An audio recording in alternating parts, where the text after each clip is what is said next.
사도행전 28장 30절에서 31절을 보면 그 사도 바울이 가이사에게 상소를 하고 그리고 가이사 로마로 가게 되는 장면이 나옵니다.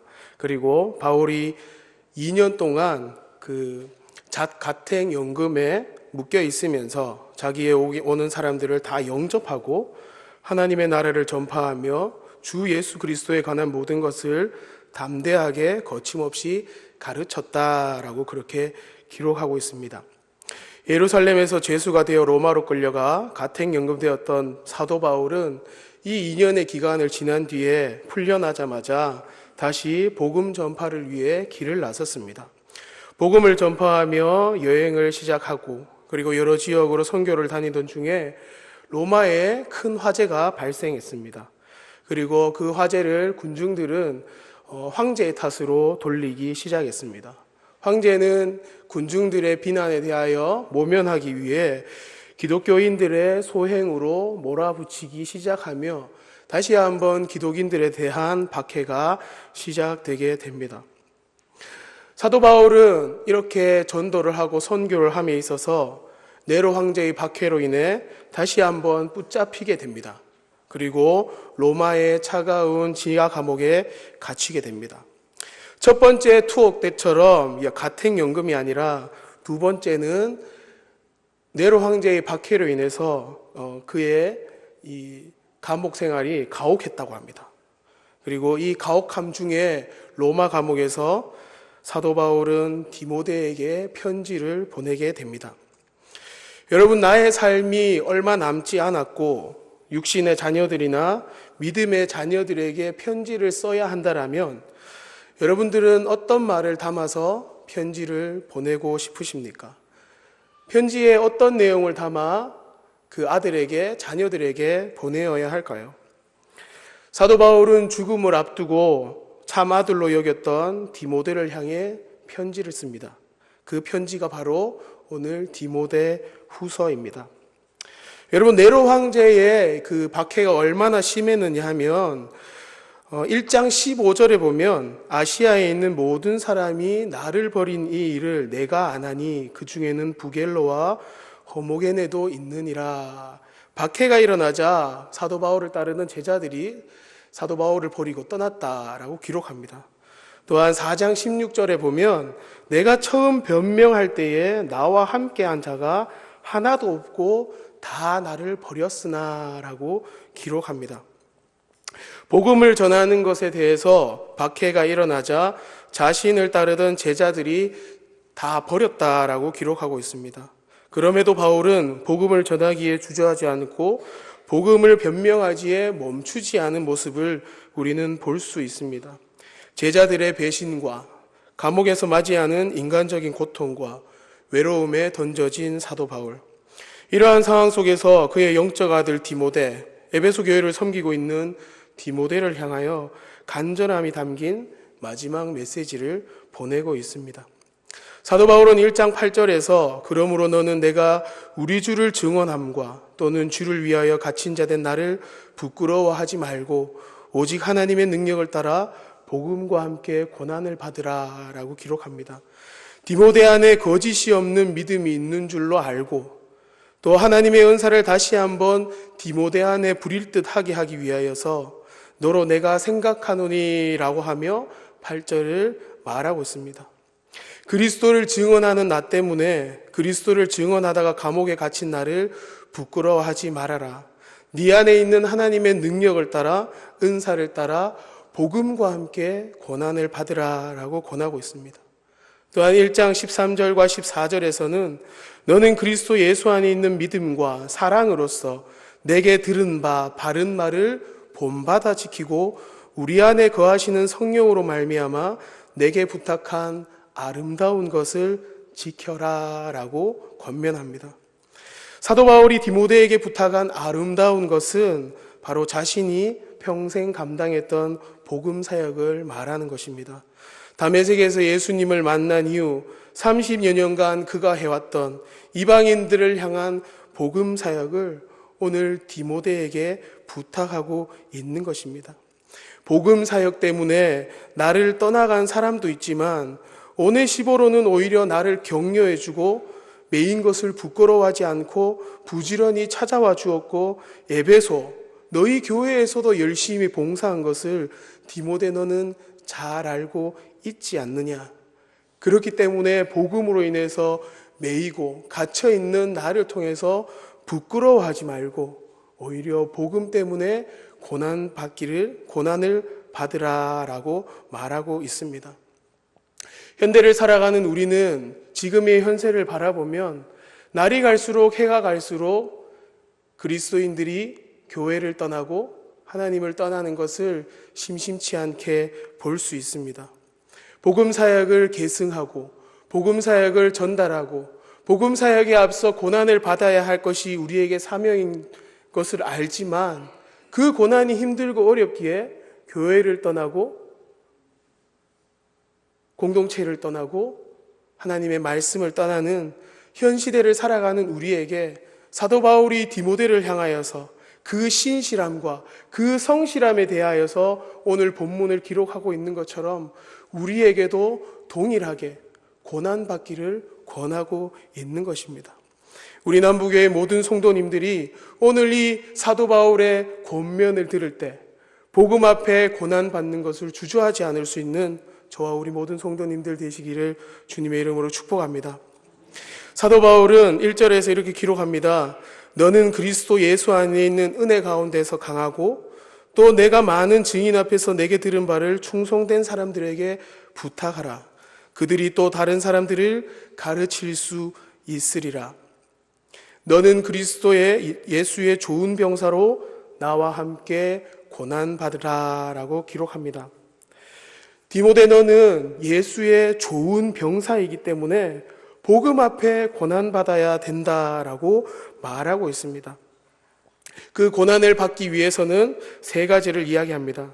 하나는 병사로 복무하는 자, 곧 군인을 얘기하죠. 또 두 번째는 경기하는 자, 그리고 세 번째는 수고하는 농부에 대해서 이야기합니다. 병사로 복무하는 자는 군인입니다.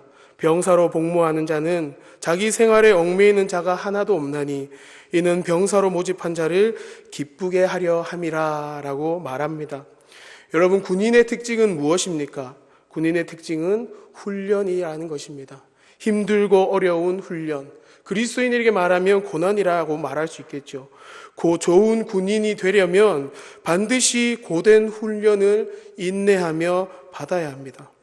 우리도 하나님의 군사로서 부름을 받았고 그 부름을 받음으로 말미암아서 훈련되어져야 하고 고난받아야 하는 것입니다.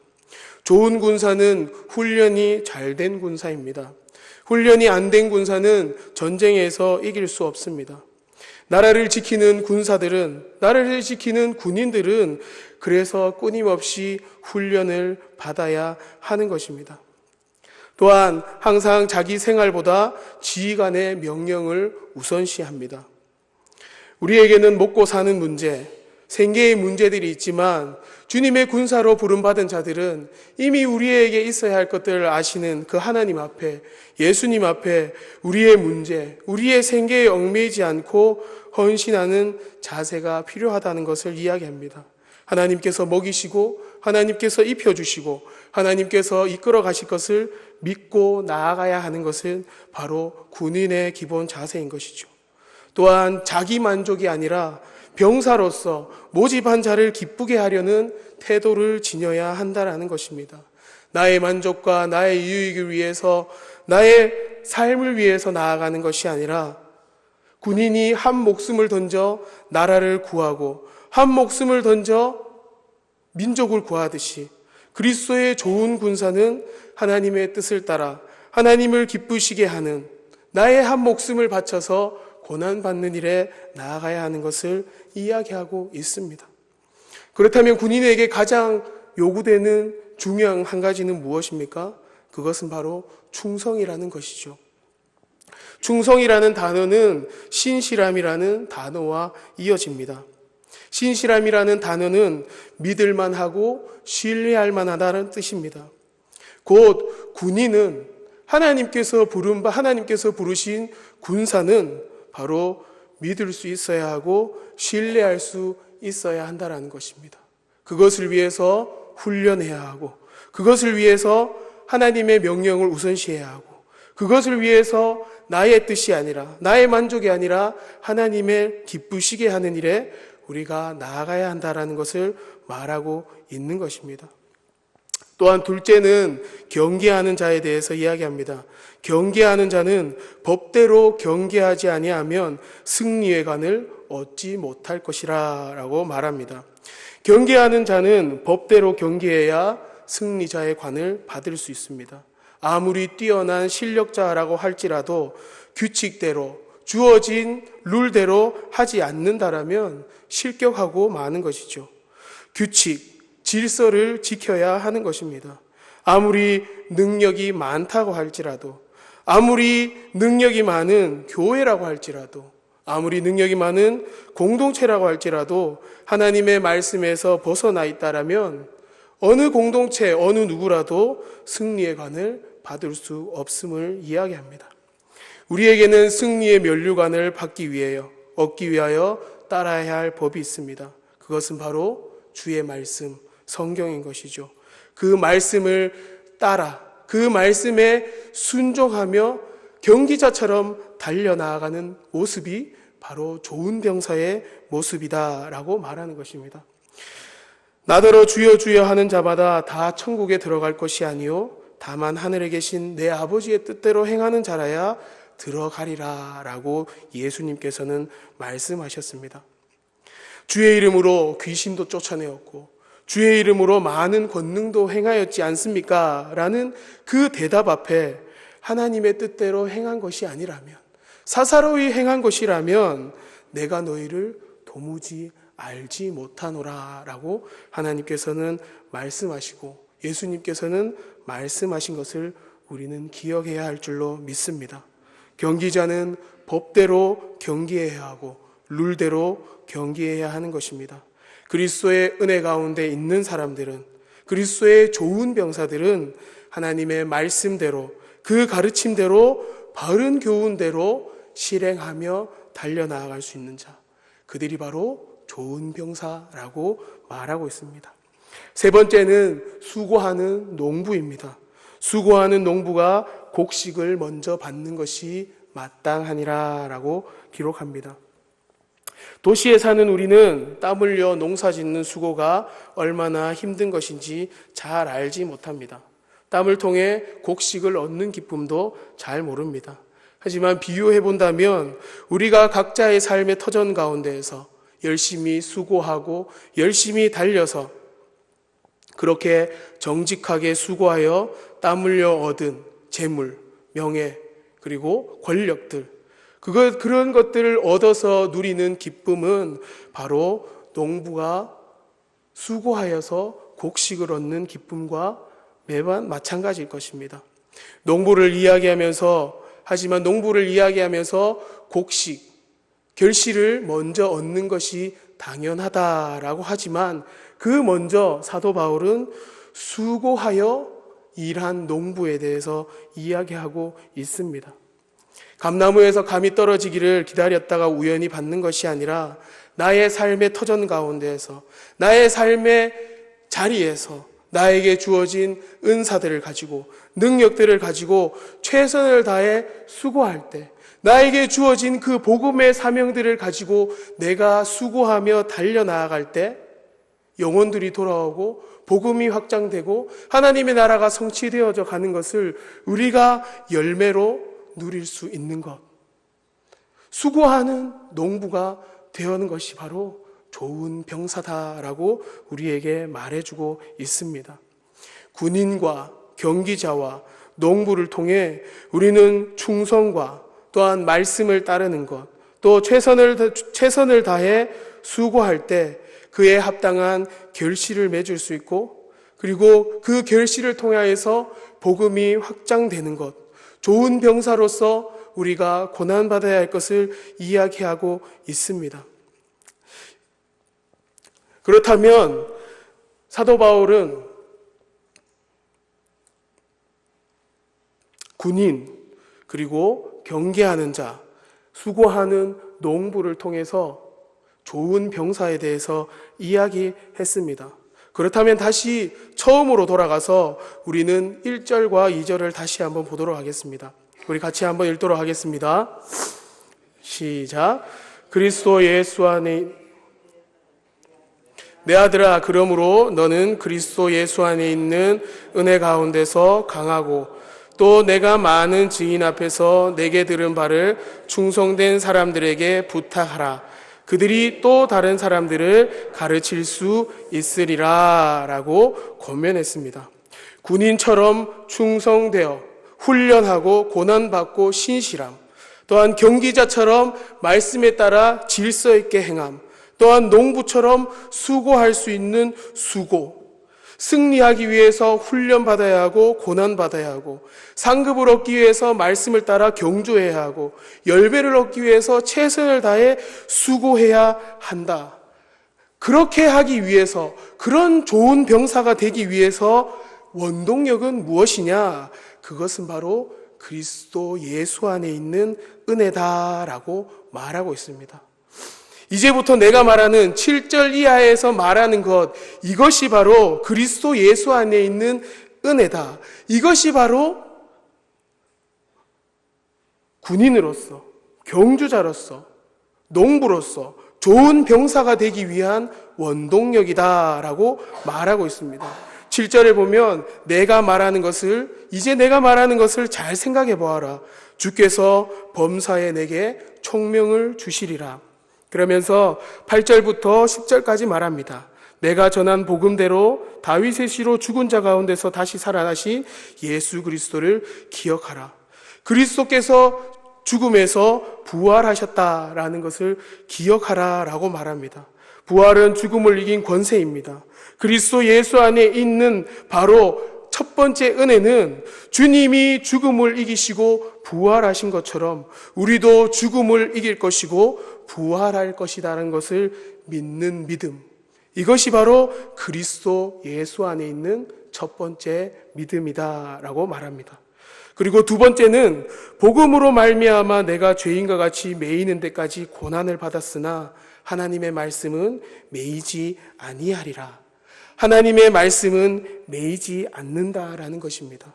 바울은 로마의 지하 감옥에 갇혀 있지만 곧 죽음을 당할 것을 알고 있지만 비록 자신은 매여 있지만 하나님의 말씀은 매이지 않는다.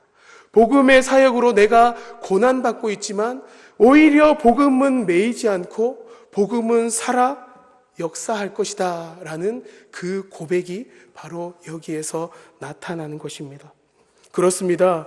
우리가 주의 복음대로 살고 주의 복음을 지키고 주의 복음을 전하다가 고난당할 수 있지만 그렇다고 해서 복음은 매이는 것도 아니요, 복음은 중단되는 것도 아니요, 오히려 하나님의 말씀은 살아 역사하신다라는 것, 그것을 믿으실 수 있는 우리 성도님들 되시기를 주님의 이름으로 축복합니다. 세 번째, 그리스도 안에 있는 은혜는 바로 구원을 영광과 함께 받을 것이다 라는 것입니다. 나를 비롯하여 복음을 들음으로 회복되는 택한 백성들이 구원을 영광과 함께 받는다라는 것입니다. 우리의 육체는 쇠잔하여 죽음을 맞게 되고 고난과 고통 가운데 처형되어 죽을 수 있지만 우리는 영원한 생명, 영원한 구원을 받을 수 있다라는 것입니다. 영원한 하나님 나라에 들어갈 수 있다라는 것입니다. 이 믿음, 구원과 함께 하나님의 영광을 우리가 함께 받을 수 있다라는 것, 이것이 사도 바울이 가혹한 그 2차 감옥에 투옥되어 있었지만 디모데에게 그리스도 예수 안에서 네가 복음을 통해서 고난받아야 할 이유다라는 것을 말해주고 있는 것입니다. 여러분, 사도 바울이 디모데에게 이렇게 권면했던 것처럼 우리도 그리스도께서 부활하심을 따라, 죽음에서 부활하심을 따라 우리도 사망의 권세에서 부활하게 되었다라는 걸 믿으시길 바랍니다. 또한 우리는 그리스도인으로서의 삶을 살아갈 때 고난받겠지만 하나님의 말씀은 매이지 않고 오히려 전파될 것이라는 것을 믿으시길 바랍니다. 또한 우리는 구원을 받았기에 하나님의 영광도 그 고난 가운데, 그 고난의 끝에 함께 영광 받게 될 것을 기억하실 수 있기를 원합니다. 사도 바울은 마지막으로 11절과 13절에서 이렇게 말합니다. 미쁘다 이 말이여, 우리가 주와 함께 죽었으면 또한 함께 살 것이요, 참으면 또한 함께 왕노릇할 것이요, 참으면 또한 우리가 주를 부인하면 주도 우리를 부인할 것이라. 우리는 미쁨이 없을지라도 주는 항상 미쁘시니 자기를 부인하실 수 없으리라. 마지막으로 사도 바울이 디모데를 향해 권면하는 것은 바로 주님은 신실하신 분이라는 것입니다. 여러분, 미쁘다라는 단어는 사전적 의미로는 믿음성이 있다, 확실하다, 믿었다라는 의미입니다. 곧 이것은 하나님께서 언약을 끝까지 지키시고 이루시는 그 신실함을 나타내는 말입니다. 우리는 불성실하고 우리는 믿을만 하지 않지만 우리에 대한 하나님의 말씀, 예수 그리스도의 구원과 동행하심은 신실하시고 확실하다는 것을 말하고 있는 것입니다. 우리의 어떠함 때문이 아니라 우리가 순종하고 따르기만 하면 하나님은 미쁘시기 때문에, 하나님은 확실하신 분이기 때문에 우리가 복음 사역에 있어서 고난을 이길 수 있도록 우리를 붙들어 주시는 분이다라는 것, 그것을 우리에게 말씀해 주고 있는 것입니다. 말씀을 정리하겠습니다. 사도 바울은 우리가 고난받기에 좋은 병사가 되기를 원했습니다. 그 병사가 되기 위해서는 군인으로서 하나님을 기쁘시게 해드려야 하고, 경기자로서 말씀을 따르는 삶을 살아야 하고, 수고하는 농부로서 열심히 최선을 다해서 열매 맺는 일에 나아가야 한다라고 말했습니다. 그리고 그것을 할 수 있는 원동력은 바로 예수 그리스도께서 나를 위해 부활하셨고, 하나님의 말씀은 매이지 않고 오히려 확장되는 것이고, 또한 내가 받은 구원과 함께 하나님의 영광이 그 고난 가운데 나에게 임하게 될 것이다라는 것. 그리고 그것은 하나님은 신실하시고 하나님은 믿을 만한 분이고 하나님은 우리에게 약속하신 그 약속을 끝까지 지키시는 신실하신 분이라는 것. 이것이 원동력이 되어서 우리는 복음 사역 앞에 고난받을 수 있다라는 것. 그것을 기억하고 달려나갈 수 있는 저와 우리 모든 성도님들 되시기를 주님의 이름으로 축복합니다. 마지막으로 예화 한 편 하고 마치도록 하겠습니다. 제가 5분 안에 영화 한 편 보여드리도록 하겠습니다. 2015년 상반기를 뜨겁게 만들었던 영화 국제시장을 아십니까? 국제시장의 내용은 1950년대에서부터 현재에 이르기까지 격변의 시대를 그 주인공으로 등장하는 덕수라는 그 한 사람을 통해서 우리에게 보여주었습니다. 주인공 덕수는 한국 정전 때 어린 나이로 아버지와 어머니와 동생과 함께 피난을 떠나게 됩니다. 그리고 필사적으로 미군의 그 배에 함께 올라타던 중에 함께 업고 있던 동생을 그만 아래로 떨어뜨리게 되죠. 그런데 덕수 아버지는 그 딸을 찾기 위해서 다시 배 아래로 내려가기로 결정합니다. 그리고 그 와중에 배 아래로 내려가면서 덕수에게 말합니다. 아버지가 없는 동안은 네가 가장이니까 이제부터 네가 가족을 잘 지켜야 한다. 엄마하고 동생을 잘 지켜야 한다라는 그런 유언 아닌 유언을 남기고 배 밑으로 내려갑니다. 이후로 덕수는 아버지의 부탁대로 부산에 있는 고모 집에 내려갑니다. 그리고 생계를 겨우 연명하게 되죠. 그리고 오로지 가족들을 지키기 위해, 가장으로서의 역할을 감당하기 위해 자기의 인생을 쏟아부었습니다. 대학 진학을 포기하고 동생의 학비와 생계비 마련을 위해 외국으로 나아가 일을 하기도 하고 또 죽을 고비도 넘기게 되죠. 그리고 한국으로 돌아와서는 고모의 가게 꽃분이네를 인수하게 됩니다. 그리고 그 꽃분이네를 인수하고 제 가족들을 살피게 되죠. 세월이 지나서 그 꽃분이네가 있는 시장통은 변화하게 되었습니다. 현대식으로 변화하게 되었고 그리고 발전하게 되었습니다. 하지만 꽃분이네 가게, 덕수가 인수한 이 고모네 가게는 옛날 모습 그대로를 유지하고 있습니다. 재개발 바람이 불어 다른 상인들은 전부 개발에 동참하는 데 반하여 꽃분이네 가게는 알박기를 한다고 욕이란 욕은 다 먹습니다. 시장통 사람들은 물론이요, 자식들에게도 앞뒤가 꽉 막혔다고 핀찬 듣기가 일수입니다. 하지만 거기에는 다 이유가 있었습니다. 영화의 막바지로 치달으면 덕수가 왜 그렇게 세상의 변화에 따르지 않고 뚝심으로 그 자리를 지켰는지 알 수 있습니다. 왜냐하면 아버지가 언젠가는 돌아올 것이라고 믿었기 때문입니다. 헤어질 때 아버지가 알려준 그 부산의 고모네 집, 꽃분이네 가게를 아버지가 돌아오면 알아볼 수 있도록 하기 위해서 누가 뭐라고 하든 그대로 지켜왔던 것입니다. 아버지의 명령, 아버지의 부탁, 아버지의 말씀을 따르기 위해서 자녀로서 평생을 다해 지켜왔던 그 가게, 그 삶.